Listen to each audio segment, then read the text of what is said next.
আসসালামু আলাইকুম।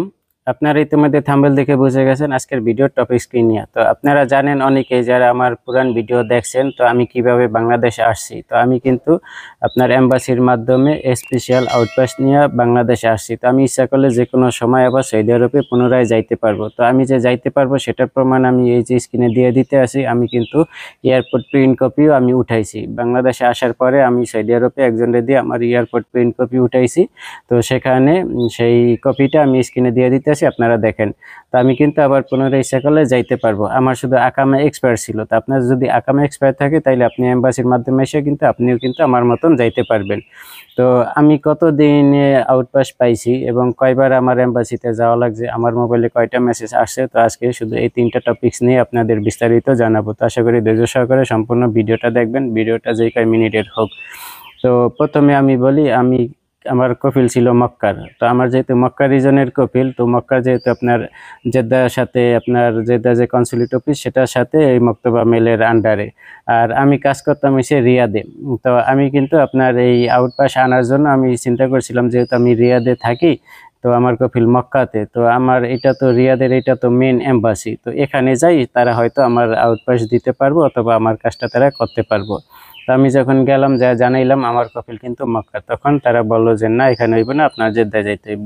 তো আপনারা বুঝেন যে রিয়াদ থেকে জেদ্দা যাইতে আইতে আপনার মিনিমাম 3 দিন সময় লাগে।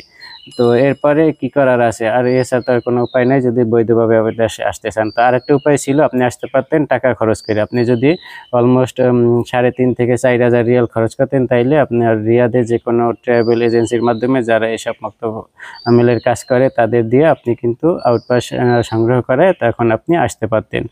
আর এম্বাসির মাধ্যমে আসলে আপনার 1 টাকাও লাগবে না, কারণ আমি আসছি, আমার কোনো টাকা খরচ হয় না। সেখানে আপনার যে ফর্মটা আছে, দূতাবাসে যাওয়ার পরে, আপনার কনসুলেট অফিসে যাওয়ার পরে আপনার আবেদন করা যে ফর্মটা, সেই ফর্মটা ওখানে প্রবাসী তথ্য সেবা কেন্দ্র যেটা আছে, আপনারা সবাই জানেন সৌদি আরবে যারা আছেন, তো তাদের একটা লোক সেখানে বাইরে বসা থাকে এই ফর্ম নিয়ে। তো তারা 5 টাকা দিলে ওই ফর্মটা পূরণ করে দেয়। ওই ফর্মটা আপনিও পূরণ করতে পারবেন। হয়তো দেখা গেছে আপনার হাতের লেখা দেখলে ভিতরে যেখানে সেটা জমা দিবেন, কম্পিউটারে যে অপারেটর আছে, যে ডেস্কে যে কাজ করে, কম্পিউটার যে এন্ট্রি দেয়, সে হয়তো আপনার ফর্মটা নিব না। এই জন্য নিব না, এই হাতের লেখাটা অন্য কারো, যেহেতু আপনার ওখানে যে লোকটা বসা থাকে সেই তার হাতের লেখা কিন্তু তারা দেখলেই চেনে অথবা বুঝে। তো আপনি যদি আপনার হাতে লেখা দিয়ে লেখেন তাইলে হয়তো তারা নাও নিতে পারে। তো সেই জন্য ক্যাসেলের কি দরকার, মাত্র 5 রিয়ালের ব্যাপার স্যাপার। তো সেই জন্য তাদের দিয়ে ফর্মটা আমি পূরণ করাইছি। এটা চাইলে যে কেউ ফর্মটা পূরণ করতে পারে। ওখানে যে যে চায় আপনার সব ডিটেলস, আপনার পাসপোর্টে আকামাতে সব থাকে, ওই ডিটেলসগুলো ওখানে দিতে হয়। তো এরপরে আমি আবেদন করছি। আবেদন করার পর মক্কাতে যখন গেছি, দেখছি বেশি একটা লোকের ভিড় ছিল না, আমার সামনে 5-6 জন লোকের ছিল।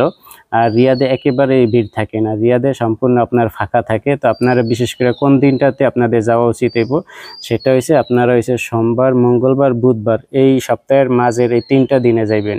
এই 3টা দিনে গেলে রবিবারও যাইবেন না অথবা বৃহস্পতিবারও যাইবেন না। দেখা গেছে এই 3টা দিন গেলে তখন দেখা গেছে আপনার একটু ভিড় কম থাকে। তো আপনি চাইলে সাথে সাথে জমা দিয়ে আসতে পারবেন। তো আমার সামনে যেহেতু 4-5টা লোক ছিল, এরপরে আমার সিরিয়াল আসছে, তো ওখানে সাথে সাথে দাঁড়াইয়াই আমার কম্পিউটারে আমার ফর্মটা এন্ট্রি করা হয়েছে। আমার আর কোনো মেসেজ মোবাইলে আসেনি, ওইটা যে এন্ট্রি দিছে মোবাইলে সেই মেসেজটা আমার মোবাইলে আসে নাই। তো এরপরে রিয়াদে যারা জমা দেয়, আমার অনেক পরিচিত 3-4 জন লোকও তারা রিয়াদের মাধ্যমে, তাদের কফিলে রিয়াদেরা ছিল, তারা এই এম্বাসির মাধ্যমে আসছে। তারা কিন্তু আপনার প্রায় 1 বছর পর্যন্ত ঘুরে তারপরে তাদের আউটপাস লাগছে। এবং 4-5 বার আপনার এম্বাসিতে কিন্তু তাদের ফেস করা লাগছে, বিভিন্ন কারণে এম্বাসি থেকে তাদের ডাকা হয়েছে, এরপরে তারা গেছে বিভিন্ন কারণে। তো যখন আমি জেদ্দাতে দিলাম, তাদের জিজ্ঞাসা করছে কি আমার কি আবার পুনরায় আসতে হইব। তো তখন তারা বলছে যে 2 মাসের ভিতরে যদি মোবাইলে কোনো মেসেজ না আসে তাইলে আবার আসা আপনার এটার আপডেট জানতে হইব, তারা আমাদের জানাইতে হইব। তো এরপরে বলছে যে 2 মাস যেহেতু, তো 2 মাস সমস্যা নাই, 2 মাসের ভিতরে না আসলে আমি আবার আসবো, এটা নর্মালি আমি মাইনা নিছিলাম। তো এরপরে বলছে, এরা যে বলছে যে 1.5 থেকে 2 মাস ভিতরে আপনার এই এক্সিট লাইগা যাইব, এই কথা বলছে। আর আপনার আর আশা লাগবে না, বলছে যে যদি 2 মাসের ভিতরে মেসেজ না আসে তাইলে একবার আইসেন, এই কথা বলছে আমারে। তো এই তো মনে করেন আমারে শুধু একবারে তারা যাইতে বলছে, যে মেসেজ না আসলে যাইতে বলছে, আর মেসেজ আসলে যাওয়া দরকার নাই, এই কথা বলছিল। তো এরপরে আমি জমা দিয়ে আসছি। আসার পরে আমার কোনো ওই 5 রিয়ালে কিন্তু খরচ হয়েছে, আর কোনো টাকা পয়সা লাগে নাই। দ্বিতীয়বার আমি কোনো যাই নাই মোবাইলে, আমার একবারই শুধু একটা মেসেজ আসছে, আমি সেই মেসেজটা এই যে স্ক্রিনে দিয়ে দিতে আছি, ওখান থেকে দেখেন আমার ফাইনাল এক্সিট ইস্যু করা হয়েছিল যেই তারিখে, সেই তারিখটা এখানে উল্লেখ করা আছে, এবং এই এক্সিট এর যে লাস্ট আমার এক্সপায়ারি ডেট আছিল কয় তারিখে আমার এখান থেকে সৌদি আরব থেকে এক্সিট করতে হইব সেটা ডেট ওখানে দেওয়া আছে। তো আমি তার 15 দিন আগে, প্রায় 18 দিন আগে আমি বাংলাদেশে চলে আসছি, 15 দিন আগে। তো আমি ইচ্ছা করলে আরো 15 দিন সৌদি আরবে স্টে করতে পারতাম, থাকতে পারতাম।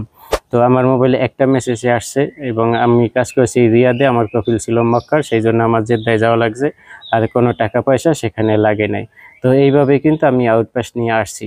তো আশা করছি বুঝতে পারতেছেন। ভিডিওটি ভালো লাগলে অবশ্যই হ্যালো কেসি চ্যানেলটি সাবস্ক্রাইব করে রাখবেন, যারা ভিডিওটা ফেসবুক থেকে দেখবেন আশা করি পেজটি ফলো করে রাখবেন।